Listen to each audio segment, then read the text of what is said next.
desafiando a polícia. Zaca, o ex-polícia, que quer dar uma de bandido no morro e não pode. Certo? Sabe que a rapaziada do galpão que tá lá, ó, que tá torcendo pra ele, certo? Quer dizer, ele vai morrer, não vai viver não vai tomar boca não. Olá, meu nome é Stephanie, você está no Livro Aberto e hoje eu vou falar sobre o livro Abusado, do Caco Barcelos. Vou tentar falar de forma assim, mais simplificada, porque eu fiz outro vídeo que ficou muito longo. O Caco Barcelos, todo mundo, né, acho que quase todo mundo conhece, né, jornalista, né, não lembro aqui, não sei se dá pra ver bem. Esse livro aqui, ele é dividido em 3 partes, Tempo de Viver, Tempo de Morrer e Adeus às Armas. E ele é um livro de não ficção, ele é um livro que conta a história, é uma reportagem investigativa que conta a história do Juliano PV, que foi um traficante do Rio de Janeiro. Só que o nome dele, na verdade, é Marcinho PV. Só que como tem outro traficante famoso com esse nome, então o Caco optou por deixar Juliano. Esse livro, assim, ele é bem grosso também, mas ele flui bem, você acaba lendo, assim, tipo, eu li em menos de um mês.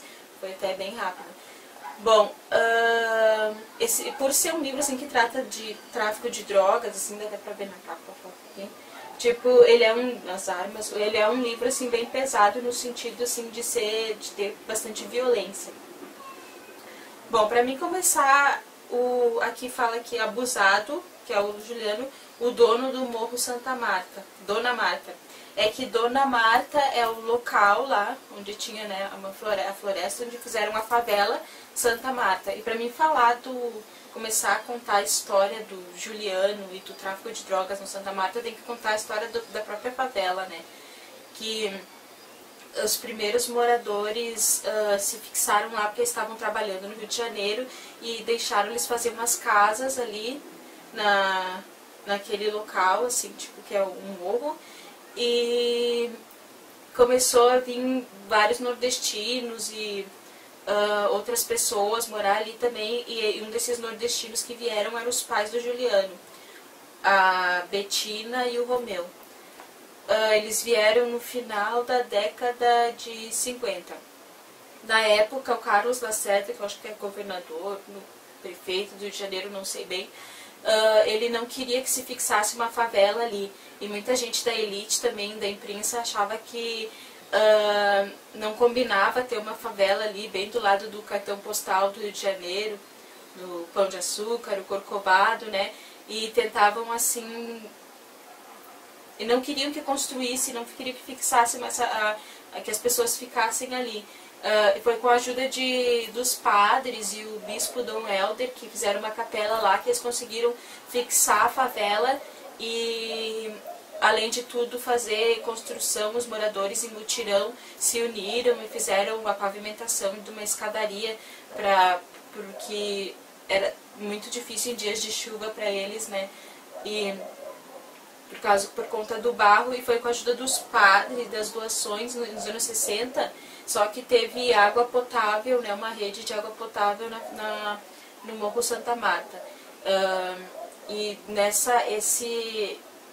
essa obra de colocar água potável é um dos maiores orgulhos dos moradores, porque todo mundo se ajudou em mutirão, os trabalhadores, os bandidos, os malandros, todo mundo se ajudou para colocar e ficou e puderam fixar, né, o morro ali. O Juliano, os pais do Juliano se separaram quando ele era criança, porque por conta de que eles brigavam muito. E nessas o Juliano já ia pra rua e tal, ele conheceu uma menina que é muito importante aqui no livro, que é a Luz. O nome dela é Cleonice, mas ela não gosta do nome dela. Ela era ela morava na rua por conta de que o pai dela era muito violento e cada um dos irmãos dela foi morar em um lugar, e ela foi morar com a avó e o tio dela estuprou ela quando ela tinha 9 anos. Então ela acabou indo morar na rua, e ela tem várias cicatrizes. A história dela é muito triste, que ela tem várias cicatrizes por conta de que ela e vários meninos de rua dormiam assim na frente de apartamentos, assim, de prédios, e alguns moradores jogaram água quente neles, então ela tem várias cicatrizes por conta disso, né? Quando ela conheceu o Juliano, ele levou ela para conhecer Santa Marta e conheceu o Cabeludo, que era um traficante muito amigo do Juliano.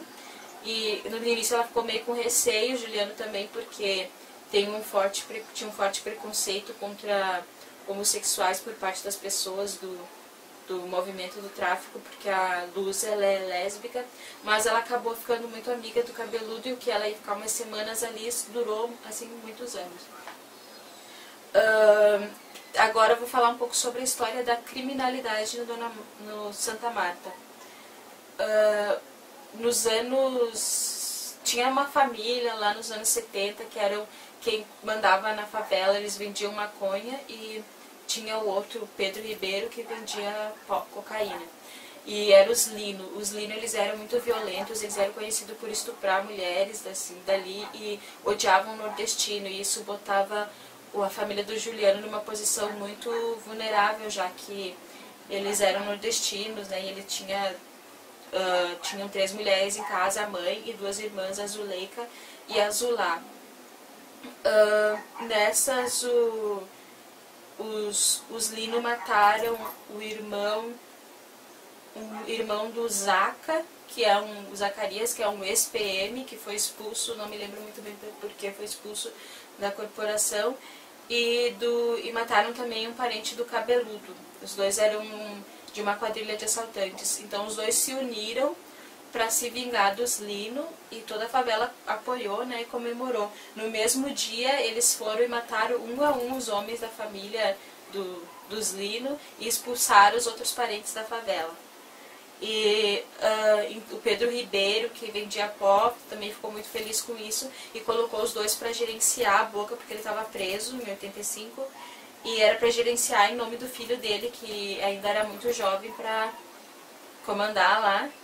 Então, e no início o Zaca e o Cabeludo não gostavam muito, porque esse não era o ramo deles, mas daí eles acabaram ficando, e nessa que a carreira do Juliano no crime começou. Ele se tornou vapor, e só que o Zaca e o Cabeludo não tiveram paz por tanto tempo, eles começaram a ter desavenças por conta de poder mesmo, e também porque o Zaca era ex-PM, isso deixava, né, o Cabeludo desconfiado, e ele pagava propina para a polícia, né. E eles começaram e outra coisa que era um agravante era que o Cabeludo, ele tinha assim muitas crises depressivas, assim, ele alternava o humor dele de uma alegria extrema para uma depressão profunda, e isso piorava porque ele usava cocaína. Então, tipo, quando eles viam assim que ele estava com uma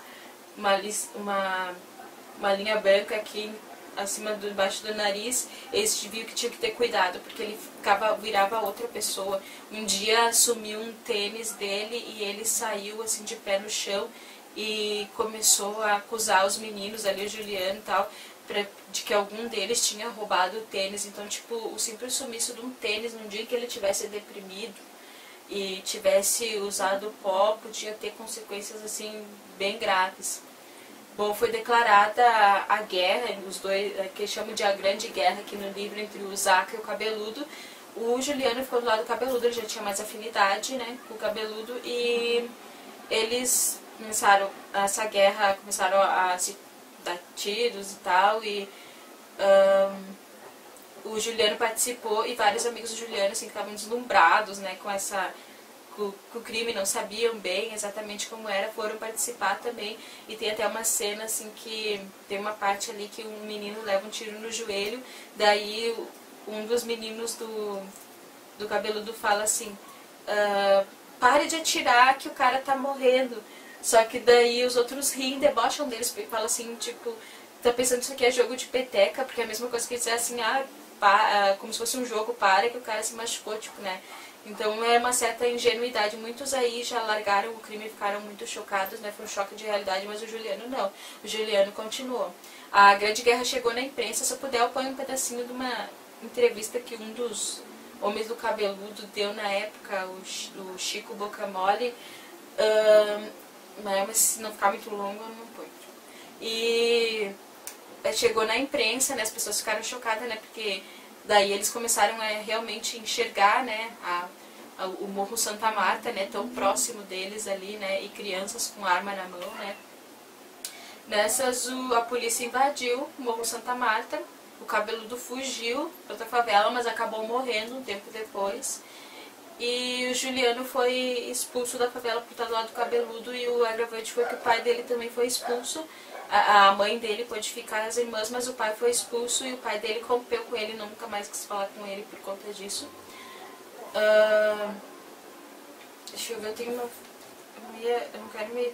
Bom, eu tenho uma foto aqui do Cabeludo, do Zaca aqui. Não, mas eu não vou mostrar agora, não vou aí. Tô tentando ser rápida porque meu outro vídeo ficou assim, tipo, com 30 minutos, não dá. Nessas, o Juliano vai morar em outra favela, o tempo passa, o Zaca, que ficou dono do morro, né, ele é preso, o morro é tomado de volta por Carlos da Praça, e aí o Juliano fica como um dos 3 gerentes, ele, o Raimundinho e os irmãos Raimundinho e Claudinho. E aí que começam os... Ah, não esqueci de falar, mas o Juliano e tal, eles são do Comando Vermelho. Começam os tribunais do Comando Vermelho, que mostraram que o Raimundinho era muito cruel, né? Tipo, pessoas que eram caguetos, inimigos e tal, eram levados para esse tribunal. E o Raimundinho era uma pessoa muito violenta. E nessas eu vou falar a história da Carlinha do Rodo, que eu devia ter anotado aqui. A Carlinha... ela era namorada do Cabeludo. Ela tinha 14 anos quando ela estava namorando ele tinha 32. E essa foto aqui, deixa eu mostrar aqui. Essa foto aqui dela com a arma na mão aqui, ela tinha 14 anos, mas parecia que tinha 10, eles falam aqui realmente. Ela está com uma arma na mão, essa foto aqui, tipo, saiu em diversos jornais, né, porque chocou uma criança com uma arma na mão, né. Aqui. Então a Carlinha, depois que o Cabeludo morreu, foi para outra favela, ela teve que ficar um tempo fora, depois que foi tomada a favela pelo Comando Vermelho de volta pelo pessoal do Carlos da Praça, ela voltou. E nessas que ela voltou, ela continuou ali se envolvendo na quadrilha e tal, mas assim, com muita desavença, porque o Raimundinho tinha muita raiva dela, porque dizia que ela pegava pó e saía, não pagava, e o Juliano sempre falando, né, deixa, uma hora ela paga, mas o Raimundinho estava querendo realmente matar ela. E chegou um dia que eles roubaram ouro, conseguiram roubar bastante ouro, e teve desavença na hora da partilha, e o Raimundinho e os outros decretaram a morte da Carlinha. Só que assim, a morte dela foi assim, tipo, como uma quebra dos códigos, assim, entre os criminosos, porque eles mataram ela de uma maneira assim, muito cruel, da maneira que eles matam, assim, caguetes e inimigos.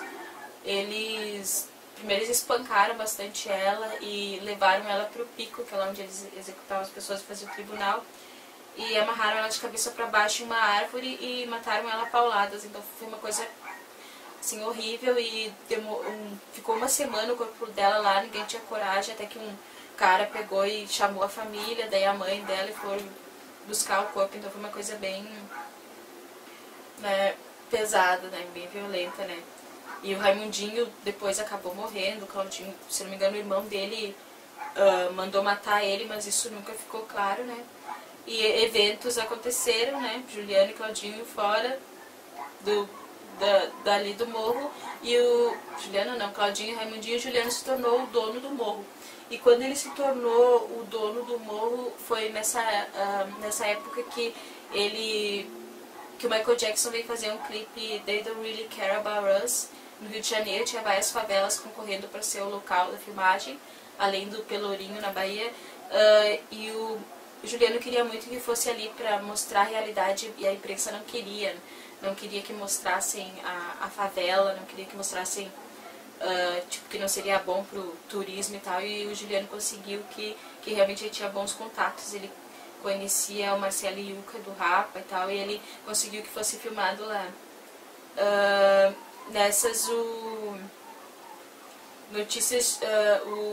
ele ficou amigo do João Salles e permitiu que o João Salles filmasse algumas coisas da favela para fazer o documentário Notícias de uma Guerra Particular, que se você não viu, veja, porque é bem necessário.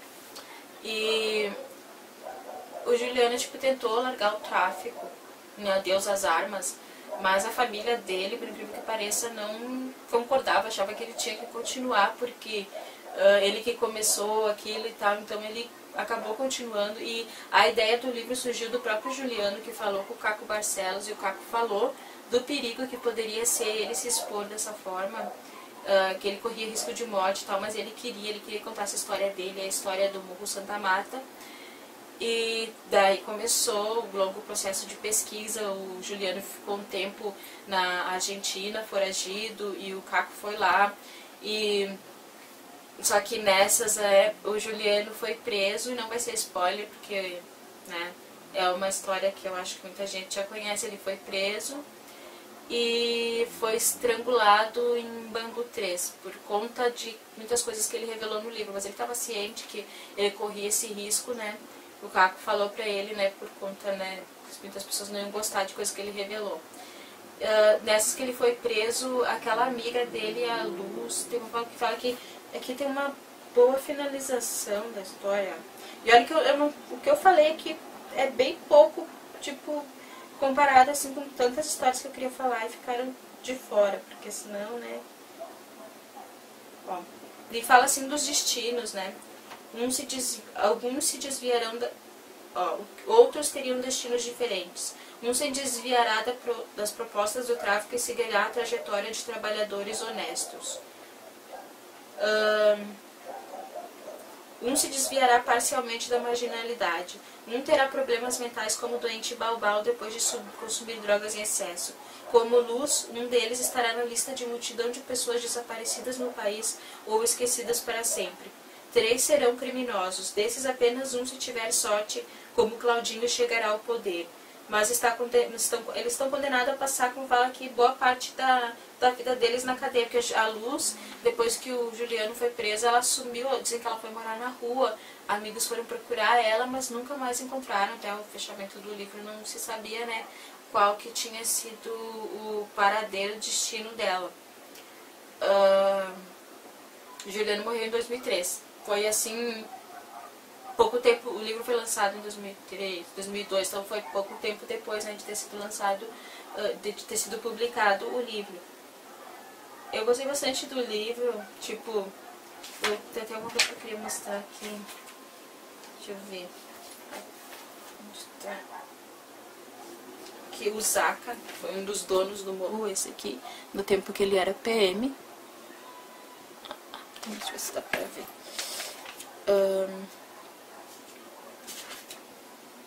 Tem muitos personagens aqui que eu nem deu tempo de falar, né, porque é muita coisa. Esses santinhos que aparecem aqui, por exemplo, o santinho do... Eu nem falei aqui do Orlando, jogador, que foi grande amigo... Não, deixa eu ver... E do Careca.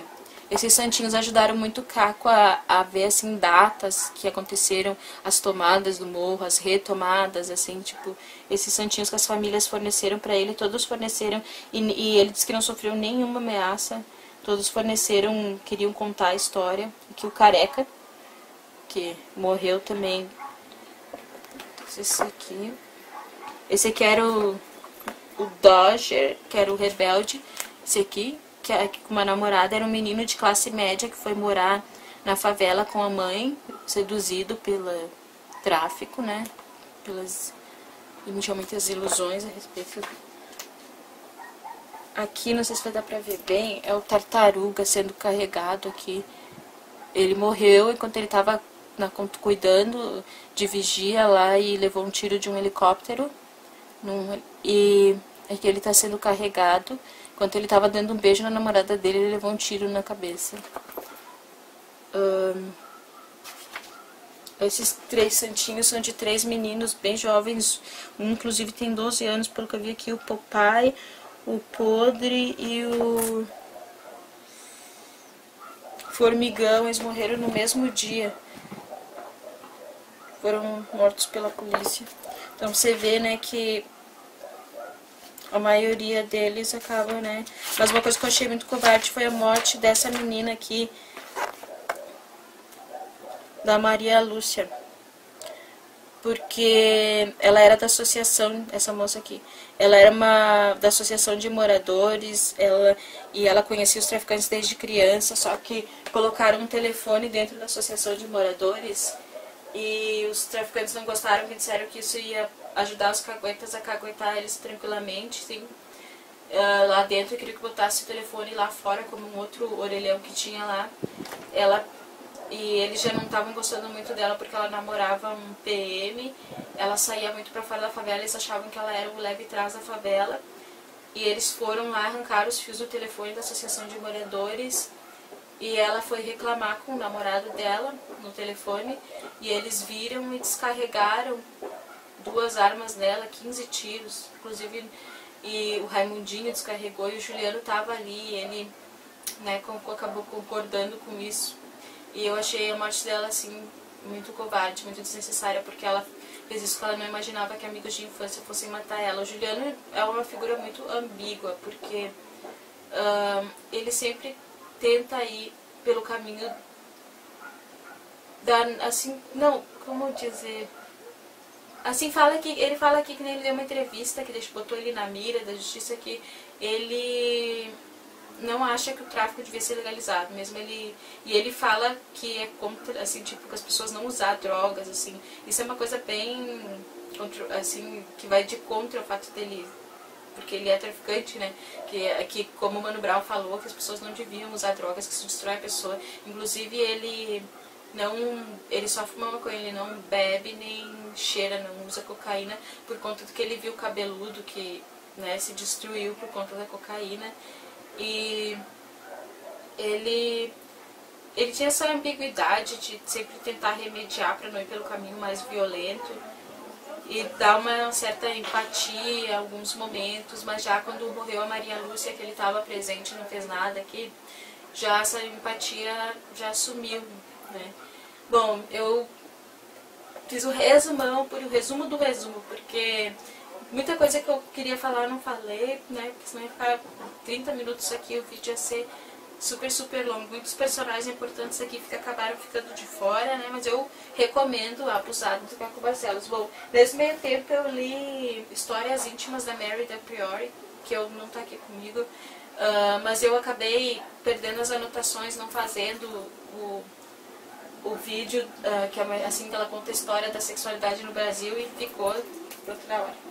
Eu li Trainspotting, do Irvine Welsh, e vai ter resenha, né, mais o livro, mais o filme, e agora eu comecei a ler Caim, do José Saramago. Muito obrigada, se você gostou, se inscreva.